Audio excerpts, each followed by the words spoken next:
Bienvenue dans cette nouvelle capsule. Alors nous parlons aujourd'hui d'un sujet qui n'est pas simple à gérer et qui peut vous mettre souvent dans l'embarras auprès d'autres parents. Dans cette vidéo, vous saurez comment gérer le comportement agressif de votre enfant. Alors tout d'abord, un enfant de moins de 6 ans peut vous lancer à la figure n'importe quel objet qu'il a dans les mains, que cet objet soit dangereux ou non. La raison, en fait, c'est que avant 6 ans, l'enfant n'a pas encore la notion de discernement. Donc, ce n'est pas encore acquis pour les enfants de moins de 6 ans. C'est-à-dire que pour ces enfants, lancer une balle ou un verre, c'est pareil. C'est d'ailleurs pour cette raison que les blessures intérieures, les blessures de l'âme, se réveillent pendant les premières années de la vie, donc entre 0 et 6-7 ans, parce que justement, comme il n'y a pas de notion de discernement, c'est-à-dire que l'enfant ne peut pas vraiment faire de choix. Il ne discerne pas le bon du moins bon, de ce qui lui convient, de ce qui ne convient pas. Il accepte tout dans son environnement. Donc c'est pour ça que dans ses premières années de vie, les blessures intérieures se réveillent. Alors, naturellement, il n'est pas simple de rester calme face au comportement agressif de votre enfant. Il faut savoir que vous ne devez pas utiliser l'agressivité contre l'agressivité. Rappelez-vous, vous êtes le modèle de votre enfant. Donc, s'il se met en colère et que pour parer à ça, vous aussi, vous vous mettez en colère, malheureusement, vous ne faites que l'encourager à continuer à se mettre en colère. Apprenez donc à ne pas vous fâcher. Je sais, ce n'est pas simple. Vous allez devoir travailler sur vous, apprendre à gérer vos émotions.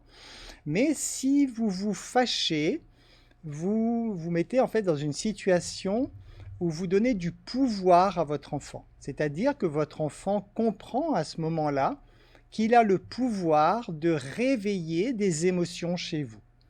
Et comme votre enfant, dès le plus jeune âge, il cherchera à avoir le pouvoir sur vous, à ce moment-là, vous lui donnez vraiment cette occasion lorsque vous ne parvenez pas à garder votre calme. C'est une occasion, en tout cas, que vous donnez à votre enfant pour qu'il prenne le contrôle sur vous, qu'il ait plus de pouvoir que vous, parce que inconsciemment, il va se dire « Ah, tiens, grâce à mon comportement, j'ai réussi à mettre maman ou papa en colère. Waouh, j'ai du pouvoir !» Alors, quelles sont les solutions? Dès le plus jeune âge, apprenez déjà à votre enfant, en fait, les comportements qui sont inacceptables, comme de frapper, de mordre, de lancer, de taquiner, de crier. Toutes ces choses, ce sont des comportements inacceptables en société. Et ceux qui sont permis, comme les câlins, les bisous, de pouvoir parler calmement, ce sont des choses qui sont permises. Pour pouvoir faire cela, vous devez établir des règles claires. Alors les règles sont à instaurer au sein de la maison dès le plus jeune âge. Je vous rappelle le principe des règles, c'est d'établir ce que le prix à payer lorsqu'on ne respecte pas une règle. Bon, ça pourrait ressembler à une punition, sauf que le concept est différent, puisque lorsqu'une règle est établie à l'avance et que votre enfant ne respecte pas ces règles, en fait, c'est consciemment qu'il fait le choix de devoir payer le prix. Alors qu'une punition est souvent, tombe souvent un peu comme ça, parce que vous êtes en colère et l'enfant en fait ne savait pas spécialement, quelquefois il peut savoir à l'avance, mais quelquefois il ne sait pas à l'avance ce qui l'attend, donc voilà, ça lui tombe dessus, c'est la punition. Alors que les règles, c'est vraiment une excellente façon de responsabiliser votre enfant, puisque dès le plus jeune âge, il apprendra que s'il a dû subir cette conséquence douloureuse pour lui, eh bien c'est de sa faute. Voilà, tout simplement. Ce n'est pas de la faute de papa ni de maman, c'est tout simplement parce qu'il a décidé de ne pas respecter les règles. Donc c'est normal qu'il y ait un prix à payer. C'est le principe de la nature où on récolte ce qu'on sème. Lorsque vous établissez des règles, soyez vraiment ferme sur le respect de ces règles, bien sûr. On voit trop souvent les parents qui menacent, mais qui ne mettent pas en application. Si tu ne ranges pas tes jouets, tu n'auras pas de dessert ce soir. On entend souvent ça, classique, hein. Et après, à table, bon, ben, c'est la dernière fois, hein. La prochaine fois, tu n'auras pas de dessert, hein. Bon, si vous n'êtes pas crédible, effectivement, à ce moment-là, votre gamin, il comprend vite et vous allez pouvoir parler, crier autant que vous voudrez. Vous n'êtes plus crédible. Donc, soyez strict, hein. Ce n'est pas simple en tant que parent de voir son enfant souffrir, mais c'est pour son bien, c'est pour qu'il comprenne effectivement ce qui l'a amené, en tout cas, dans cette situation, pour qu'il ne reproduise plus justement cette situation. Alors, ce que vous pourriez faire en préventif, c'est de surveiller déjà le comportement des amis avec lesquels joue votre enfant. Bien sûr, si ces amis sont agressifs, bah, de par le comportement, le reflet du comportement, donc il va se calquer sur ses amis et il va lui aussi devenir agressif. Donc c'est à vous de surveiller que ses amis ne sont pas agressifs. Si jamais vous surprenez ses amis avec des comportements agressifs, à ce moment-là, il faut agir immédiatement afin que votre enfant, en fait, ne les reproduise pas. Vous devez, à ce moment-là, prendre les devants, hein, comme si vous étiez le parent de cet enfant, en tout cas, et en tout cas, vous devez réprimander cet enfant pour qu'il comprenne que son comportement n'est pas acceptable. Surveillez également votre propre comportement lorsque vous êtes en colère. Vous pourriez peut-être, lorsque vous êtes en colère, vous-même jeter des objets que vous avez dans les mains, peut-être. Et si vous faites ça, bah, automatiquement, étant donné que vous êtes le modèle de votre enfant, bah, il en fera autant puisqu'il est en train d'apprendre en se calquant sur vous. Donc déjà, comme toujours, hein, modifier le comportement d'un enfant passe essentiellement par la modification du comportement des parents. Lorsque votre enfant est au calme, à ce moment-là, expliquez-lui en fait comment se sent une personne qui a eu à subir un comportement agressif. Pour qu'il prenne conscience en fait que ce n'est pas une expérience agréable. Vous pourriez par exemple lui dire tu sais ce que ça fait lorsqu'on mord quelqu'un? Non. Alors attends, je vais te mordre tout doucement pour que tu voies. Ah, ça fait mal. Ben, tu vois, l'autre jour, c'est ce que tu as fait, effectivement, tu as fait mal à ton petit copain lorsque tu l'as mordu. Hein, mais ça, cette prise de conscience doit être faite lorsque l'enfant est au calme, hein, surtout pas dans le feu de l'action, parce qu'à ce moment-là, c'est le cerveau reptilien qui prend le dessus et il ne va pas apprendre l'apprentissage. Donc vraiment le faire lorsqu'il est en pleine conscience, lorsqu'il vous écoute consciemment. Quelles sont donc les solutions toujours? Alors, c'est d'expliquer à votre enfant par quoi il peut remplacer son agressivité. Donc, ça peut être par des mots, par un autre comportement, parce qu'il va être agressif quand il va être en colère. Ben, il faut qu'il ait une solution de substitution. Il faut qu'il puisse se dire, bon, très bien, je ne vais plus frapper, je ne vais plus mordre, mais qu'est-ce que je fais à la place? Parce qu'il faut bien que j'exprime ma colère. Et là, vous pourriez lui dire, par exemple, qu'il peut prononcer des mots ou alors changer de comportement. Il faut qu'il prenne conscience donc qu'il peut s'exprimer en fait autrement que par la violence.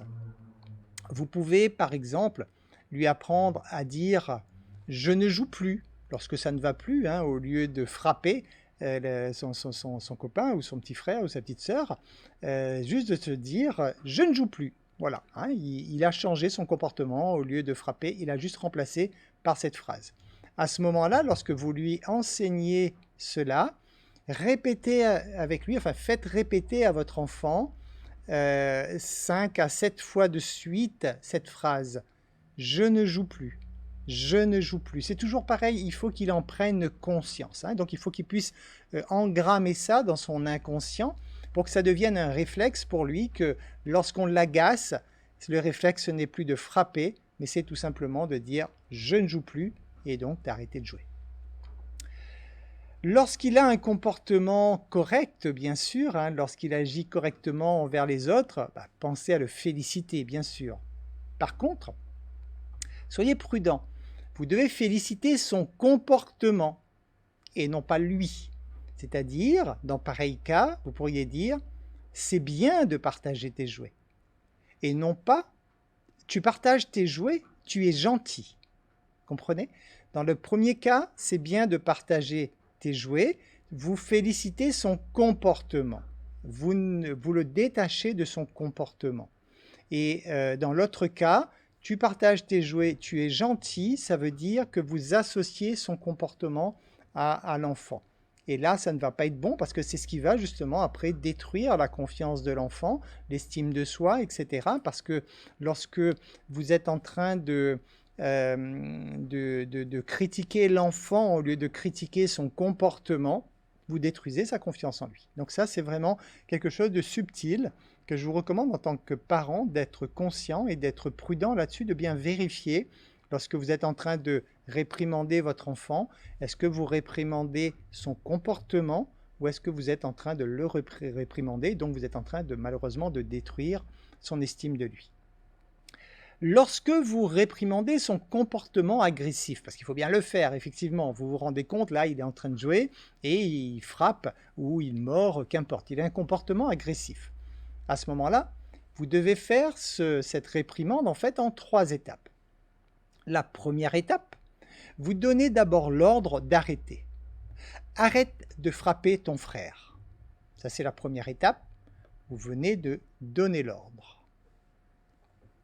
Ensuite, vous devez lui donner un comportement de rechange. Si tu es en colère, tu arrêtes de jouer avec lui. Donc là, vous lui avez déjà donné une solution, un remplacement. Comment il va remplacer, au lieu de frapper ou de mordre ou autre, il va remplacer ça, par exemple, par « tu arrêtes de jouer ». Si tu es en colère, tu arrêtes de jouer avec lui. Donc là, vous lui avez donné une explication, le comportement de rechange. Et la troisième étape, vous devez lui expliquer la raison pour laquelle vous intervenez. Par exemple, les coups font mal. Il faut qu'il comprenne pourquoi vous êtes en train d'intervenir pour qu'il ait conscience, effectivement, une fois de plus, de ce qu'il est en train de faire. Alors, si malgré ces 3 étapes, lorsque vous mettez en application, il continue malgré tout, vous pourrez ajouter une 4e étape qui va être temps mort. Stop, temps mort. Réflexe, hop, temps mort pour déconnecter l'enfant en fait de cette violence qu'il pourrait faire sur le coup de la colère. Autre conseil très important, ne revenez jamais sur un événement passé. Vous traitez l'événement lorsque c'est le moment de le faire une fois et après vous n'en parlez plus. Parce que sinon, vous allez en fait juste l'encourager à recommencer.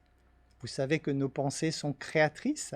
Dès lors que vous mettez une pensée dans la tête d'un être humain, ça va attirer et engendrer d'autres pensées qui vont elles-mêmes engendrer des comportements. Donc pour votre enfant, naturellement, c'est exactement pareil.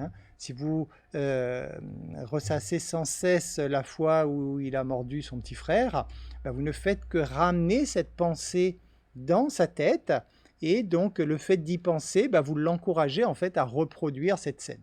Donc c'est à vous de veiller à partir du moment où vous avez été clair la fois où il a mal agi, vous ne revenez pas là-dessus. Voilà. J'espère que ces informations vous seront utiles. Vous aurez les sources sur le document qui sera joint donc, en commentaire sous la vidéo, entre autres. Je vous remercie donc pour votre écoute et je vous dis à très bientôt dans une nouvelle capsule.